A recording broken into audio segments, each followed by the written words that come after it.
నమస్తే, welcome to I dreams. నేను మీ Madhuri. Valentine's day వస్తుంది. దీనికోసం మొత్తం యువత అంతా కూడాను చాలా చాలా ప్లాన్స్ చేసుకుంటూ ఉంటారు. అయితే వీళ్ళు ప్రపోజ్ చేయాలి, లేదు అంటే వాళ్ళొచ్చి ప్రపోజ్ చేయాలి. ఇలా డైలమాస్ జరుగుతూ ఉంటాయి. దీంట్లో అసలు లవ్ అంటే ఏంటి? అట్రాక్షన్ అంటే ఏంటి? అనేది కూడా తెలుసుకోరు. వాళ్ళతో కొంత ట్రావెల్ చేసిన తర్వాత ఇది అట్రాక్షనా? లవ్వా? అనే డైలమాలో పడతారు. సో, లవ్ అంటే ఏంటి? అసలు అట్రాక్షన్ అంటే ఏంటి? అలాగే ఇన్‌ఫాచ్యుయేషన్స్ అంటే ఏంటి? ఈరోజు తెలుసుకుందాం. మనతో పాటు సైకాలజిస్ట్ విజయ్ గారు మనతో పాటు ఉన్నారు. ఆయన్ని అడిగి తెలుసుకుందాం. నమస్తే విజయ్ గారు.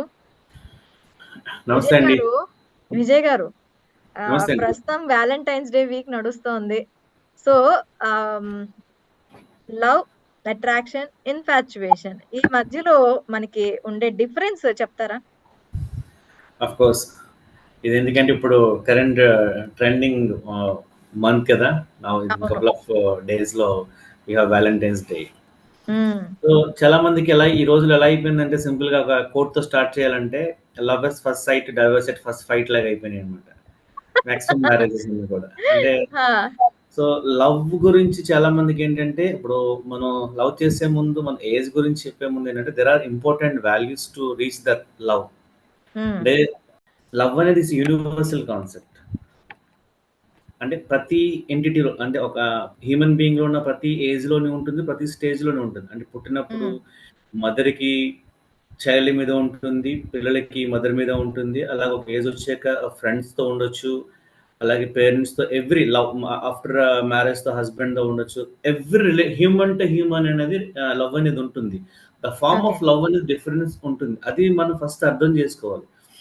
లవ్ కన్నా ముందేంటంటే ప్రతి మనిషిలో కూడా లవ్‌ని రీచ్ అవ్వాలంటే మనం దానికి ముందు 8 ఇంపార్టెంట్ వాల్యూస్ ఉంటాయండి. అంటే ఫర్ ఎగ్జాంపుల్ హ్మ్. ఏంటంటే మన సప్త సముద్రాలు ఈదినట్టుగా ఏంటంటే లవ్ అనే దాన్ని రీచ్ అవ్వాలంటే 9 ఇంపార్టెంట్ వాల్యూస్ ఉంటాయి. అంటే ఎగ్జాంపుల్ ఏంటంటే జనరల్‌గా these are called human values అంటామట. Hmm. Trust is the base value అన్నమాట. ఫండమెంటల్ వాల్యూ అంటే హ్మ్. లవ్‌కి రీచ్ అవ్వాలంటే ఫస్ట్ బేస్ వాల్యూనే ట్రస్ట్. హ్మ్. తర్వాత రెస్పెక్ట్, హ్మ్. Affection, care, hmm. Hmm. Reverence, glory, gratitude, then love. Love is the complete value. So ఈ అన్ని గేట్స్ ని పాస్ అయితేనే we can reach the love. That is the complete yeah! మూల్యం అనమాట. So hmm. ఈ 9 ఈ రోజుల్లో ఎలా అయిపోతుందంటే బేస్ వాల్యూలోనే డిస్కనెక్ట్ అయిపోతుంది. ట్రస్ట్. హ్మ్. అంటే లవ్ అంటే ఎలా ఉంటుందంటే ప్యూర్‌గా చెప్పాలంటే అన్‌కండిషనల్ లవ్. అంటే ఒక వ్యక్తి ఏం చేసినా మనకి కోపం రాకూడదు. యాబ్సెన్స్ ఆఫ్ లవ్ అనేది మనకి కోపం గాని, లేపోతే యాంగర్ గాని, అగ్రెసివ్ గాని ఇవన్నీ వస్తాయి. మనలో ఎంతమంది ఉంటారో చెప్పండి. ఒక వ్యక్తి ఏం చేసినా కోపం రానటువంటి అన్‌కండిషనల్ పర్సన్స్ మన లైఫ్‌లో లిస్ట్ ఔట్ చేస్తే. చాలా చాలా చాలా మేబీ తక్కువుంటుంది. హార్డ్‌లీ పేరెంట్స్‌లో కొంతమంది ఉంటుంది. అంటే మనం ఏం చేసినా ఎదుటి వ్యక్తి మీద కోపం రాకూడదు. అంటే చాలామంది అంటారు లవ్ ఉంటే అన్నీ ఉంటాయి. In my knowledge, in my perception love ఉంటే లవ్ ఉండాలి. అంటే మనకనుకోండి మనం నచ్చిన పని చేయట్లేదు. అంటే ఎలా ఉన్నా నచ్చాలి. అంటే హ్మ్. సింపుల్‌గా అంటే ఒక వ్యక్తి నచ్చారనుకోండి వాళ్ళేం చేసినా నచ్చుతుంది. ఒక వ్యక్తి నచ్చలేదనుకోండి వాళ్ళేం చేసినా నచ్చదు. సింపుల్ ఫార్ములా అనమాట. అంతే కదండీ! ఒక వ్యక్తి హ్మ్. మనకి ఒక వ్యక్తి నచ్చారంటే వాళ్ళేం చేసినా వాళ్ళు తిట్టినా ప్రేమగా ఉంటది, కొట్టినా ప్రేమగా ఉంటది, మాట్లాడినా ప్రేమగా ఉంటది. నచ్చలేదనుకోండి ముట్టుకుంటే చికాకు, మాట్లాడితే చికాకు, పలకరిస్తే చికాకు. Because there is no these things. So లవ్‌ని రీచ్ అవ్వాలంటే ఫస్ట్ అర్థం చేసుకోవాలి trust. Trust is the fundamental base value అనమాట. హ్మ్. ట్రస్ట్‌ని బేస్ చేసుకొని వస్తుంది. కానీ ఈ రోజుల్లో ఎలా అయిపోయిందంటే మీరన్నట్టుగా ఎ ఇన్‌ఫాక్చుయేషన్ గాని, అట్రాక్షన్ అంటాం కదా! అట్రాక్షన్ సింపుల్‌గా చెప్పాలంటే ఇప్పుడు మీరన్నారు ఎలా డిఫరెన్షియేట్ చేయాలి? హ్మ్. ఎలా డిఫరెన్షియేట్ చేస్తాము? మీరనుకున్న దాన్ని బట్టి చెప్పండి. మీ ఐడియా ప్రకారం లవ్‌ని డిఫరెన్షియేట్ చేయాలంటే? అంటే ప్రస్తుతం ఈ ఈ ఇన్‌ఫాక్చుయేషన్స్‌ని, అట్రాక్షన్‌ని లవ్ అనుకుంటున్నారు. ఇప్పుడు ప్రస్తుతం జనరేషన్‌లో ప్యూర్ అవును. లవ్ అనేది ఎవరిది మధ్య ఉంటుంది అంటే, పుట్టిన బిడ్డ మీద తల్లికి తప్ప ఇంకెవరికి ఆ ప్యూర్ లవ్ అనేది ఉండదనేది నా ఒపీనియన్. ఓకే. ఓకే. హ్మ్. ఆఫ్‌కోర్స్. అంటే మీరన్న పాయింట్‌లో మాక్సిమం అదే జరుగుతుందనుకోండి. నిజంగా నేననుకున్న 9 పాయింట్స్‌ని అర్థం చేసుకుంటే గనక అప్పుడు ప్రతి మనిషిలో అది కనిపిస్తుంది. దట్ ఈస్ యూనివర్సల్ అన్నమాట.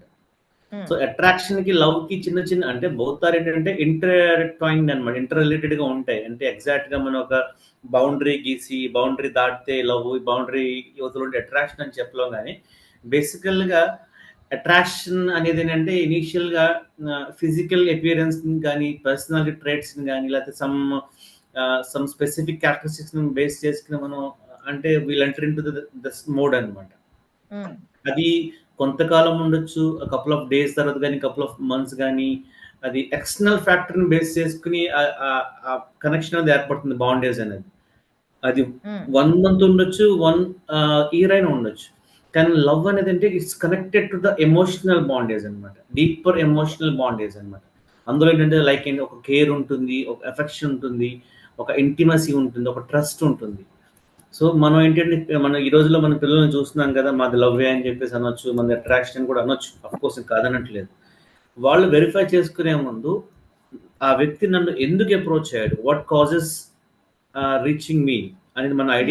ఐడియా వెరిఫై చేసుకుంటే గనుక మనకొక ఐడియా వస్తుంది. అంతేగాని మనం ఎగ్జాక్ట్‌గా ఒక లైన్ అలా డ్రా చేసి, ఈ లైన్‌కి ఇటువైపు ఉంటే అట్రాక్షన్, ఈ లైన్‌కి అటువైపు ఉంటే లవ్ అని మనం చెప్పలేము. It's a combination of these things. కానీ మాక్సిమం ఏంటంటే లవ్ ఎట్ ఫస్ట్ సైట్ అనొచ్చు కదా! ఆఫ్‌కోర్స్ ఫిజికల్‌గానే ఉండొచ్చు. Deep level love at first soul అనే కనెక్షన్ ఏర్పడిందనుకోండి. సోల్ కనెక్ట్ అవ్వాలి. సోల్‌మేట్ అనేదంటే అన్‌కండిషనల్‌గా ఉంటుంది. వాళ్ళ అపియరెన్స్ సోల్‌మేట్ కోసం అనేది ఒక అబ్బాయి, ఒక అమ్మాయి ఉండాల్సిన అవసరం లేదు కదండీ. సోల్‌మేట్ అనేది హూ కెన్ మనకి ఉండే ప్రాబ్లమ్స్ కానీ, మనలో ఉండే చేంజెస్ కానీ ఏదైనా సరే అవును. చెప్పుకోగలిగే వ్యక్తి సోల్‌మేట్ అవుతారు. అది అవును. అబ్బాయి, అమ్మాయి అనే కాదు, వైఫ్ అండ్ హస్బాండ్ అనే కాదు, దా తల్లిదండ్రులనే కాదు, ఎవరైనా సోల్‌మేట్స్ కావచ్చు మనకి. ఆ సోల్‌మేట్ బాండేజ్ అనేది పార్ట్నర్‌తో కూడా ఏర్పడాలి. అంటే ఏదైనా చెప్పుకునేలా ఉండాలి. ఓపెన్ అన్నమాట. ఓపెన్ బాక్స్‌లా ఉండాలి మనకి. అందులో మన హ్మ్. సీక్రెట్స్ గాని, లాక్ సిస్టమ్స్ గాని, లేతే మనం ఇప్పుడు చూస్తున్నాం కదా! ఈ రోజుల్లో పర్సనల్ అంటే ఇట్స్ మై పర్సనల్ మొబైల్. నన్ను టచ్ చేయకూడదు. Hmm. What is personal? Something is there beyond that. Even myself and everybody is doing like this. అన్‌కండిషనల్‌గా ఉన్నప్పుడు ఏంటంటే ఇవన్నీ ఉండవు. సో, నేను నా కంక్లూజన్ ఏంటంటే, ఈ లవ్ అనే దాన్ని రీచ్ అవ్వాలంటే నేను చెప్పిన 9 వాల్యూస్ ఉన్నాయి కదా! ఎవ్రీవన్ షుడ్ క్వాలిఫై ఆల్ చాలా రేర్‌గా మీరు వినుంటారేమో. అంటే ఇప్పుడు ట్రస్ట్‌తో పాటు కేర్ అంటే ఏంటంటే ఫుల్‌ఫిల్లింగ్ మై బాడీ నీడ్స్ అన్నమాట. హ్మ్. అంటే హ్యూమన్ బీయింగ్ నేను చాలా సార్లు చెప్తుంటాను. Combination of self and body. మనిషి అంటే combination of body and self. అంటే ఒకటి ఫిజికల్ నీడ్స్‌ని ఫుల్‌ఫిల్ చేయాలి. 2 సైకలాజికల్ నీడ్స్‌ని ఫుల్‌ఫిల్ చేయాలి. Love related to psychological need. మన లోపల ఉన్న సోల్ గాని, జీవన్ గాని, సెల్ఫ్ గాని వాటెవర్ ఇట్ ఈస్ దానికి సంబంధించింది. ఫిజికల్ నీడ్స్ ద్వారా మనం లవ్‌ని పొందాలంటే అది మొమెంటరీగానే ఉంటది. హ్మ్. అది ఇట్స్ ఎ డీప్ కాన్సెప్ట్ అనుకోండి. ఆ కేర్ అనేది ఏంటంటే ఆ మనిషి ఫిజికల్ నీడ్స్‌ని ఫుల్‌ఫిల్ చేయాలి. ఎఫెక్షన్ అంటే సైకలాజికల్ నీడ్స్‌ని ఫుల్‌ఫిల్ చేయాలి. దానికన్నా ముందేంటంటే ట్రస్ట్. దాని తర్వాత రెస్పెక్ట్. శ్రద్ధ, వాత్సల్యం ఇవన్నీ వస్తాయి. తర్వాత అవన్నీ ఫిల్ అయిన తర్వాత that is the full meaning of love. Say unconditional అంటే అన్‌కండిషనల్ మీనింగ్ వస్తుంది. అవి చాలా రేర్‌గా మనం ఫైండ్ ఔట్ చేస్తాం. ఎస్పెషల్లీ ప్రెజెంట్ జనరేషన్‌లో.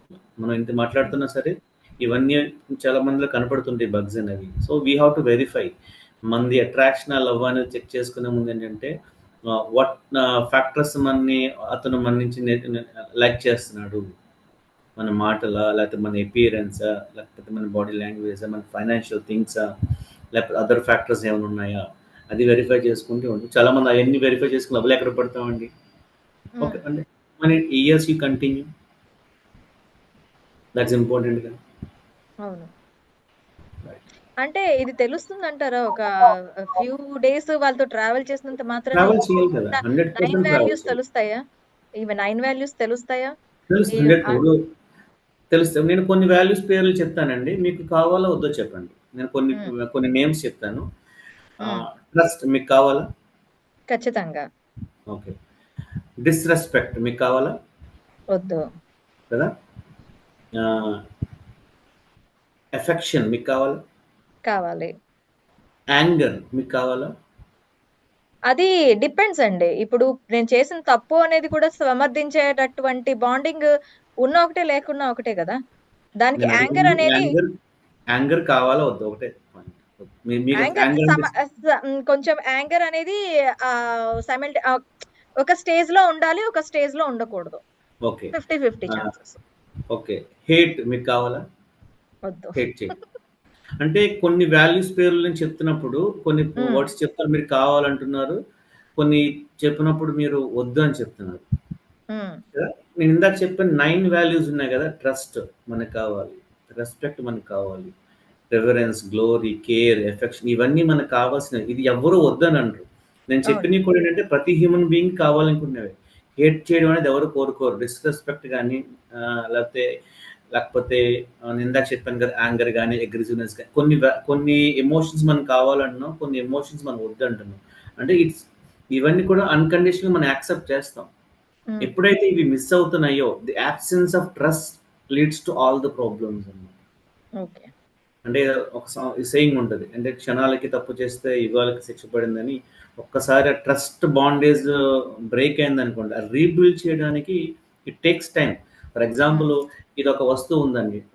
థింగ్స్. ఇది మనకి డ్యామేజ్ ఉందనుకోండి. I can use it. చిన్నదానికి ఇది పోయిందనుకోండి ఎగ్జాంపుల్.